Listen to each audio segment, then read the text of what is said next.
السلام علیکم ګرانو زده کوونکو، هیله ده چې جوړ او روغ به یاست. بیا هم د 8م صنف د کیمیا د درسونو لړۍ دوام لري. ګرانو زده کوونکو، موږ تاسو د 8م صنف د درسونو 6م درس ته رارسېدلي چې 2هم څپرکی دی. ګرانو زده کوونکو، یاد ولرئ چې نننی درس به د عناصرو په اړه معلومات دي. که چیرې تاسو دغه درس تعقیب کړئ، تاسو به په دې پوه شئ چې عناصر څه دي، څنګه ترتیب شوي دي. د لومړي ځل لپاره پر څو برخو وویشل شوله. وروسته عالمانو دا جدول څنګه ترتیب کړي. په دغه اړه که غواړئ بشپړ پوه شئ، نو زموږ سره دغه درس تعقیب کړئ. نو راځو ګرانو زده کوونکو، اصلا دغه څپرکی چې دی د دوراني جدول په نامه دی. دا چې دوراني جدول څه ته وایي، وروسته بحث پر کوو.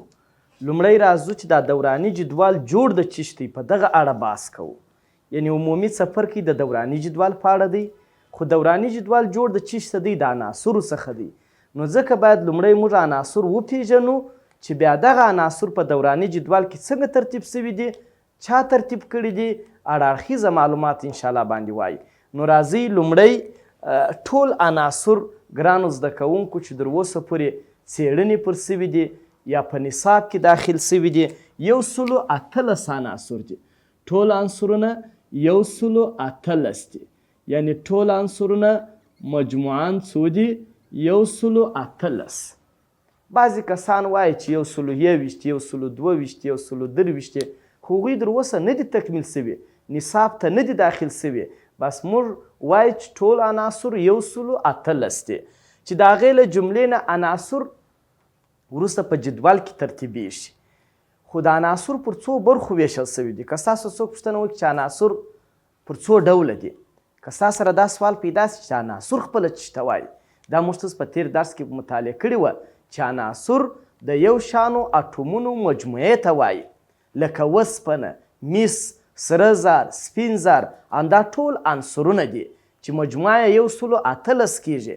که یو چا وویل چې دا پر څو ډولو ویشل شوي دي، تاسو به دستي نه ورته وایاست. یو ځلې به پوښتنه کوئ چې ته د دغه عناصرو ډولونه د څه له مخې غواړې. آیا د عناصرو ډولونه د پیدایش له مخې غواړې چې پر څو ډوله دي، که یا د خواصو له مخې غواړې پر څو ډوله دي. که د ده سوال د عناصرو ډولونه د پیدایش چې څنګه پیدا شوي دي له مخې یې پر 2 ډوله دي عنصرونه. یو ته وایي طبیعي عنصرونه. طبیعي عنصرونه دا نوم چې په طبیعي ډول شتون ولري. طبیعي څه معنا؟ چې خدایي پیدا شوي صرف پوهانو کشف کړي. ګرانو لیدونکو او زده کوونکو، یو کشف دی، یو اختراع ده. کشف دې ته وایي چې یو بل چا جوړ کړي، ماس یې موږ وپیژنو. او اختراع دې ته وایي چې موږ یې خپله منځته راوړو. نو دا طبیعي عناصر چې دي، دا خپله صرف کشف شوي دي. یعنی تقریبا د دغه 118 عناصرو له جملې څخه 2 طبیعي دي. یعنی طبیعي دا معنا چې په طبیعت کې خدایي ډول پیدا شوي دي، صرف پوهانو کشف کړي دي. او 26 بیا مصنوعي دي. دا مصنوعي دا معنا لري چې خپله جوړ شوي دي، لاسي. مصنوعي معنا لاسي جوړ شوي په لابراتوارو کې د ساینس پوهانو په وسیله. یعنی دا اختراع شوي دي، هغه کشف شوي دي چې جوړ د بل چا د خوا صرف وپیژندل شي، هغه ته کشف وایي. چې طبیعي 2 او 26 مصنوعي دي، چې دواړه سره جمع کوي 118 کېږي. نو عناصر د پیدایش له مخې پر 2 ډولو وویشل شوه. طبیعي چې په طبیعت کې موجود وي، صرف موږ وپیژندل. مصنوعي چې خپله پوهانو تشکیل کړه، جوړ یې کړه، چې بیا وروسته بحث پر کوو. یو ګرانو لیدونکو، یو د عناصرو ډولونه د خواصو له مخې دي، د ځانګړتیاو له مخې دي. هغه بیا عناصر پر 4 برخو ویشل شوي دي. عناصر د خواصو یا ځانګړتیاو له مخې څو برخې دي؟ 4. که څه په نوې ویشنه کې پر 4 برخو ویشل شوي دي. په پخوانۍ څېړنو کې دا 3 برخې دي یا 2 برخې دي. اوس نوې څېړنې چې شوي دي یا نوي معلومات چې دي، ټول عنصرونه د خواصو له مخې پر 4 برخو ویشل شوي دي. یو ګرانو زده کوونکو، دې ته وایي فلزات. پرار یې بیا بحث کوو. یو دی غیر فلزات. وروسته بیا د طبقه بندیانې وایو. د لومړي ځل لپاره عناصر هم پر دغو 2 سترو ګروپو وویشل شول. فلزات غیر فلزات دا چې ته وایي پر هر یوه بحث کوو. وروسته داسې عناصر پیدا سوله چې ام یې د فلز خاصیت درلودی، ام یې د غیر فلز چې دې ته بیا شبه فلزات وایي. شبه خپله یعنی دا معنا چې دوه ګونی خاصیت ولري. او یو هم نجیبه غازات په نامه دي. نجیبه غازونه ورته وایي، یعنی عناصر د خواصو یا ځانګړتیاو له مخې پر څلورو سترو شاخو وویشل سول: فلزات، غیر فلزات، شبه فلزات او همدارنګه نجیبه غازونه. پر هر یوه انشاءالله بحث کوو. لومړی راځو فلزات وایي. که څوک تاته وایي چې سیدی عناصر یو سلو اتلس دي، د پیدایش له مخې طبیعي و، مصنوعي سوه، د خواصو له مخې فلزات، غیر فلزات، شبه فلزات، نجیبه غازات سوله. اوس دا فلزات چی ته وایي؟ فلزات کوم عناصر دي؟ څنګه زه وپېژنم چې دا فلز دی؟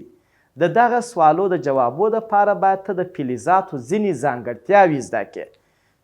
هر هغه عنصر فلز دی چې ځینې ځانګړتیاوې ولري. اول د چکش خوړلو قابلیت ولري. د چکش خوړلو قابلیت دا معنا فلزات ټول د چکش خوړلو قابلیت لري. د چکش خوړلو قابلیت په دې معنا دی ګرانو زده کوونکو لیدونکو که تاسو لیدلی دي بعضې وخت دا انګران چې ورته وایي چکشان یې په لاس کې وسپنه یو څه ناڅه توده کړي ګرمه کړي بیا چکش ورته کشوي، یعنی دا معنا چې دی یو عکس العمل ویني چې پر دا وسپنه لګیږي. بیا د وسپنې څخه بعضې مختلف رقم په رقم شان جوړوي. په صنعت کې وسپنه در ټولو زیات ارزښت لري. مختلف مواد ځینې جوړیږي، کلکینان، دروازې، دا ټوله د چکش خوړلو قابلیت لري. نو ټول فلزات د چکش خوړلو قابلیت لري. چې په هغه جملې کې ډیر چې قابلیت لري یا په صنعت کې ډیر کاریږي هغه وسپنه ده. اف ای سمبول دی. اف ای معنا وسپنه. هر عنصر خپل سمبول لري. همدارنګه فلزات لکه مس هم یو ډول دی. همدارنګه زینک یا جست دا هغه فلزات دي چې هم د چکش خوړلو په مجموع کې ټول فلزات د چکش خوړلو قابلیت لري.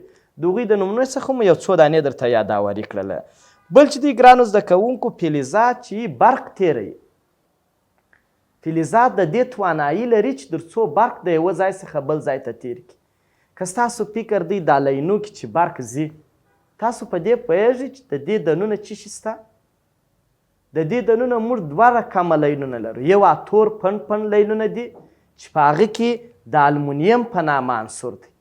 یو همدارنګه که ستاسو فکر دی دا نری لینونه چې دي دوه بعضې وخت تیر سوي همدغه چې دي دا بیا مس دي. سی یو مس یو عنصر دی. سی یو یې سمبول دی. مس چې ډیر لینونه د مسو دي. ځینې دا پن لینونه بیا د المونیمو دي. ای ال معنا المونیم عنصر.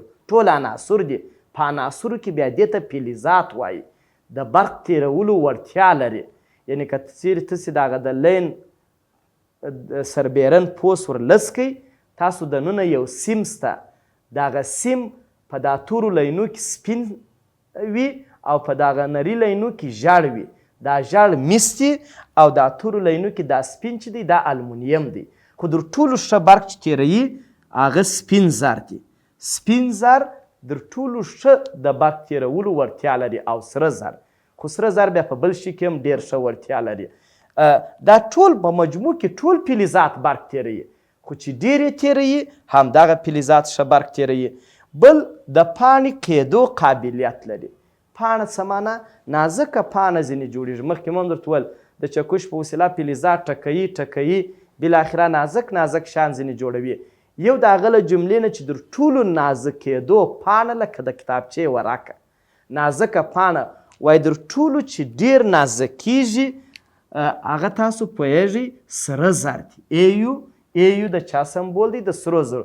بیا انشاءالله عناصر وایو ایو د سرو زرو سمبول دی. وایي سره زر دومره نازک کېږي دومره نازکه پاڼه د قابلیت لري.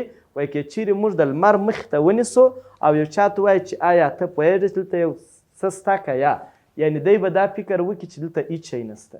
یعنی سره زر دغونه د نازک کېدو څنګه نازک کېدو؟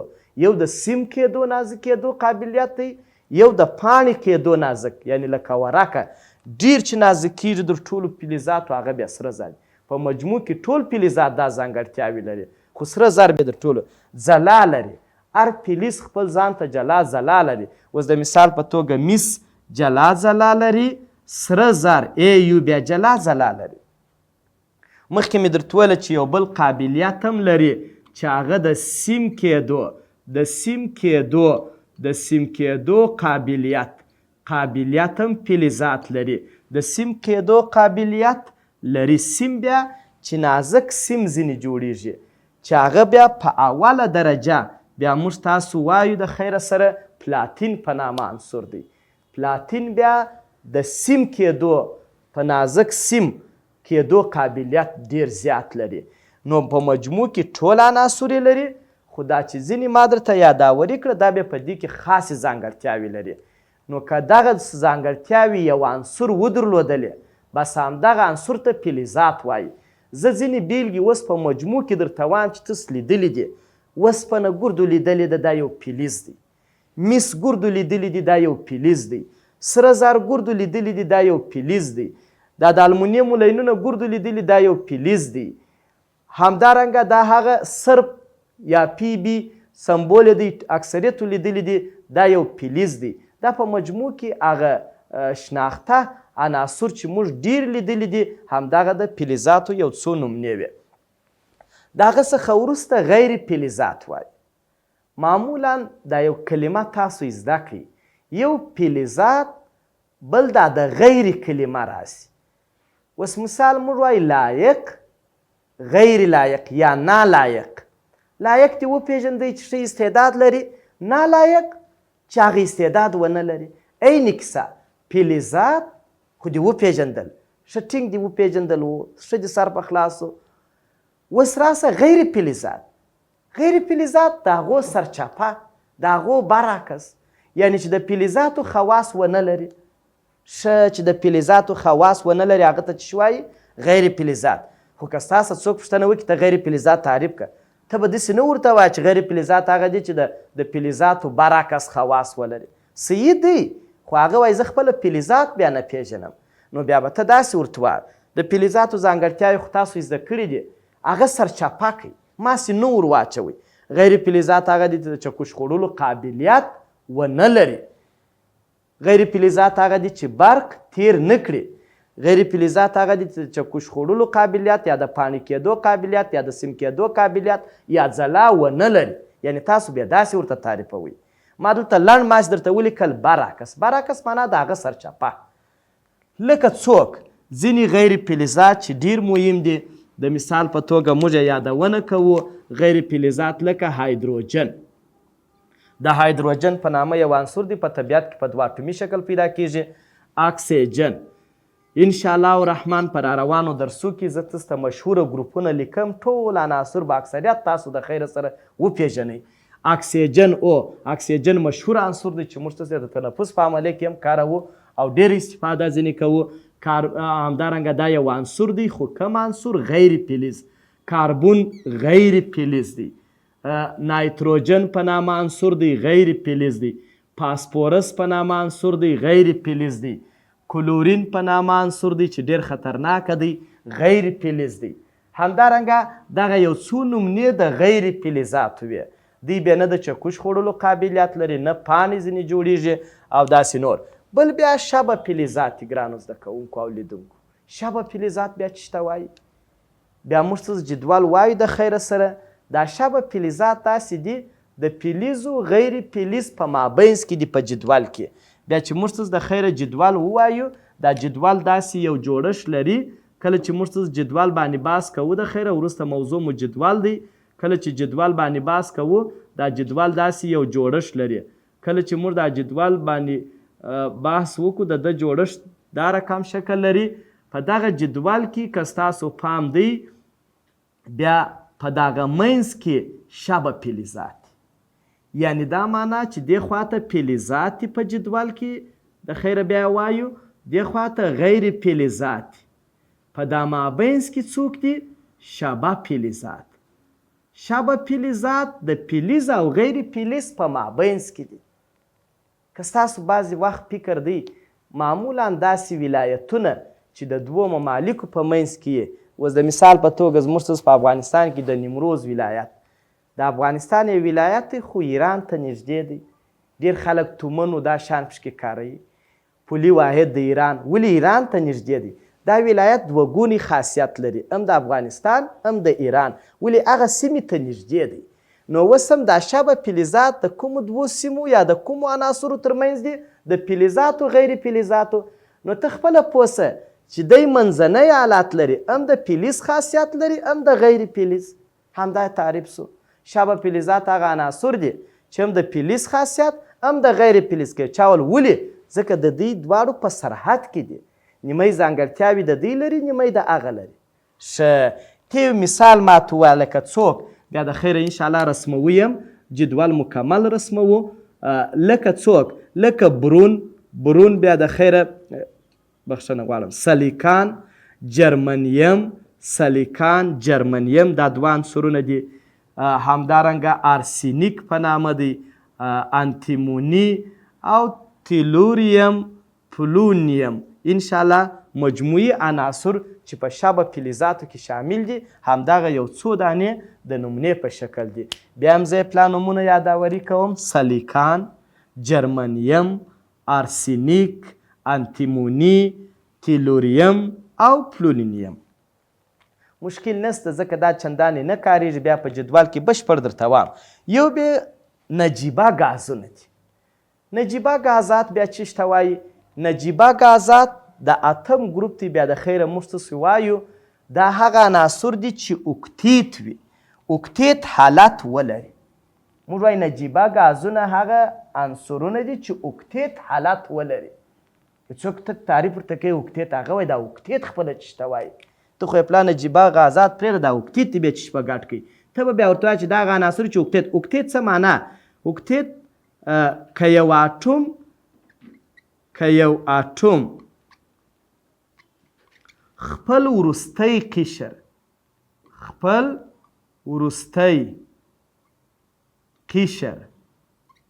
قشر خو پیژنئ وروستی قشر معنا اخرنی مدار چې خپل وروستی قشر اتو الکترونو ته ورسوي که چیرې یو اتوم خپل اخرنی مدار و اتو الکترونو ته ورسوي دې ته اوکتیت وایي دا نجیبه ګازات چې تاسو وویشئ دا ټول خپل آخري مدار اتو ته رسوي نو موږ وایو دوی د اوکتیت په حالت کې دي اوکتیت هم انشاءالله په دریم فصل کې وایو زه د نمونې په شکل یو دوه عناصر درته یاداوري کوم یو نیون دی اتومي نمبر 10 موږ تاسو پر مدارو ویشنه ویلې وه چې اول مدار 2 الکترونونه غواړي دویم مدار 8 غواړي پرایه کړله 2 دا دي 8 دا دي دا 10 دا هم 10 دي او دا خو پوهېږي ای معنا الکترون 10 ګوره اخرنی مدار یې څو ته ورسوي 8 ته نو همدغه چې اخرنی مدار یې 8 ته ورسوي دې ته اوکتیت وایي دا عناصر اکثریت د هغه رقم دي اوس د دې عنصرو په نمایندګي یو بل عنصر د ارګون په نامه دی که دا وویشو 2 الکترونونه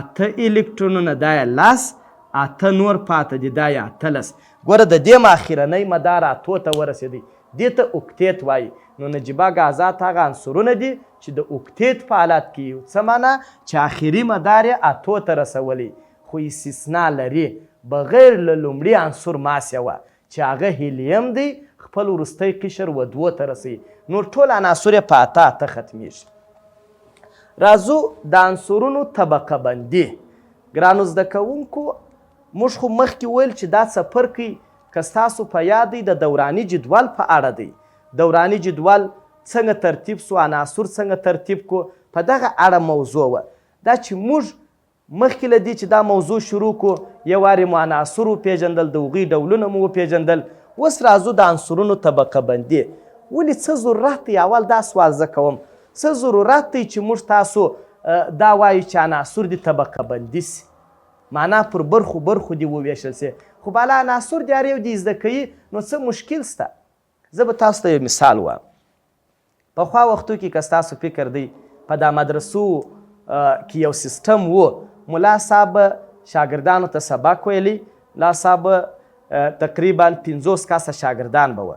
په دې 50 کسانو کې مثال سپارې والا هم وه، شریسولات والا هم وه، قدري والا هم وه، قرآن شریف والا هم وه، رقم شاګردان ناست وه. استاد به ورته ناست و ملا صاحب، هر یو به راتلی، یو وارې به سپارې والا رالی درس به ورته ویلی، بیا به قرآن شریف والا رالی، بیا به قدري والا رالی، بیا به سپارې والا رالی، بیا به قرآن شریف والا رالی. یعنی که په دغو 50 کسانو کې ملا صاحب فکر وکړي چې څو والا سپارې دي، مثال 10 کسان سپاره والا دي، 20 کسان قرآن شریف والا دي، مثال 10 کسان بیا قدري والا دي، نو ده دا فکر وکړي چې دې ته یې ګډ وډ درس وایي، نو دا ښه کار نه دی چې دا سپاره والا جلا کړي 10 کسه، قرآن شریف والا جلا کښېنوي، شریسولات والا جلا کښېنوي، هم به هر یوې ته نیم ساعت درس وایي، هم به استاذ ډېر نه خسته کېږي. نو دا څه شي سو یو ترتیب یې منځته راوړي. نو عناصر هم د رقم دي، یو وارې سوډیم دی، یو عنصر دی، یو خواص لري، بیا د هغه ته ورته یو بل عنصر په مخه درځي د عین سوډیم خواص لري. نو عالمان را ولاړ سوله چې دغه عناصر چې یو رقم خواص لري راسئ دا په یوه ترتیب کې کښېږدئ، هغه عناصر چې بله کم خواص لري هغه بل ځای سره کښېږدئ، ځکه چې برای یو عنصر زده کړې د ګرده ګروپ عناصر دې زده کېږي. نو دا جدول مهم دی، په دې خاطر عالمانو فکر وکړي چې د عناصرو دپاره جدول ترتیب کړي. د لومړي ځل لپاره عناصر لږ وه، د لاواضح په نامه چې د کیمیا پلار هم ورته وایي، عناصر پر 2 برخو وویشل، چې یو د هغه له جملې نه فلزات دي ګرانو زده کوونکو، فلزات یعنې اوله ویشنه لاواضح وکړله، فلزات یې وویشل، او وروسته یې څه دي غیر فلزات، یو فلزات سوله او بل هم غیر فلزات سوله، پر دغو 2 برخو وویشل.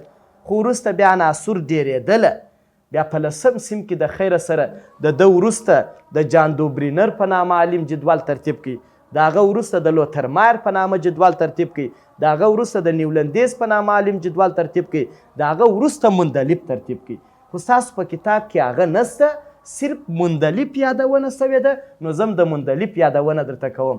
وروسته عالم د مندلیب په نامه په 1869 میلادي کال کې د مندلیب په نامه خپل د وخت عناصر چې هغه مال څو عناصر کشف سوي وه، 63 عناصر کشف سوي وه، د کتلې د زیاتوالي له مخې په افقي و عمودي قطارو کې ترتیب کړ. څنګه د کتلې د زیاتوالي له مخې ګرانو زده کوونکو تاسو متوجه سئ، دې ته افقي قطارونه وایي، افقي قطارونه. افقي قطارونه چې ته وایي چې داسې افقان وي، دا رقم. او یو عمودي قطارونه دي، جدول یې داسې نه دي لکه دا اوس چې ما درته لیکلی، دا ماسې ما د نمونې په شکل ولیکي، بیا انشاءالله مکمل جدول رسموو. افقي قطارونه سوه، دا عمودي قطارونه سوه. نو دوی د عناصر داسې ترتیب کړه، مثال زه وایم لیتیم دی، د ده کتله 7 ده، د دې نه وروسته بیریلیم دی، د ده کتله 9 ده، د ده نه وروسته مثال برون دی، د ده کتله 10.5 ده، د ده نه وروسته کاربون دی، د ده کتله 12 ده، د ده نه وروسته که ستاسو فکر دی نایتروجن دی 14 ده. اوس زماسې دونه زده کړئ، ګوره دا کتله وار په وار د کتلې د رویه دا ترتیب کوي، وار په وار ډیریږي دا کتله. دغسې عناصر د عناصر د اټومي کتلې د زیاتوالي، ګوره اټومي کتله وار په وار زیاتیږي، په افقي دا یو افقي او عمودي په داسې عمودي قطارو کې څه کړله ګرانو زده کوونکو ترتیب کړه. په بل دا اوس موږ تاسو د نن ورځې درس چې د دوراني جدول د عناصرو د ډولو په اړه و، انشاءالله په راروان درس کې به بیا د خیره سره د مندلیب جدول اوسنی جدول څنګه ترتیب سوی دی په دغه اړه به بشپړ معلومات ولرو. تر بیا پورې ښه وخت ولرئ. السلام علیکم.